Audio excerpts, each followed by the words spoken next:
লোকনাথ ঠাকুর পিতে বল। এ বাবা, এই কি হচ্ছে? ঠাকুর লক্ষ্মীনারায়ণ রাগ করবে। লক্ষ্মীনারায়ণ মা ঠাকুরটা সব নিয়ে গেল কপালে গেটা।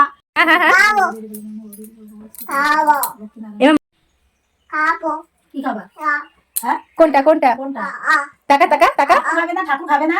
আগে ঠাকুর খেতে হয়, তারপরে তো তুমি ঠাকুর খাবা। খাবো খাবো। এ ঠাকুর খাবে, কিন্তু ঠাকুর খাবে। এ বাবা, চোর চোর, প্রসাদ চোর। এই প্রসাদ চোর। ওর বাটার থেকে নিচ্ছিস, ওর কষ্ট হয়। ওটা নিবি না, ওটা নিবি না, ওটা কষ্ট হচ্ছে। এ ঠাকুর কান্না করবে কিন্তু। ওদের খাইলে চান মাটিতে তুলে এলে চা খাইয়া নিচ্ছে। পূজা দিতে দিচ্ছে না, বাহাতে সব প্রসাদ করে তুলে তুলে নিয়ে যাচ্ছে। পচা। দেখা না গেছে। এবার যাও দাদাকে প্রসাদ দিয়ে আসো, যাও দাদাকে একটু প্রসাদ দাও। যাও। দাদা আসো, দাদাকে ডাকো, দাও নম করো, ঠাকুরকে নম করে দাও এবার। দাদাকে ডাক।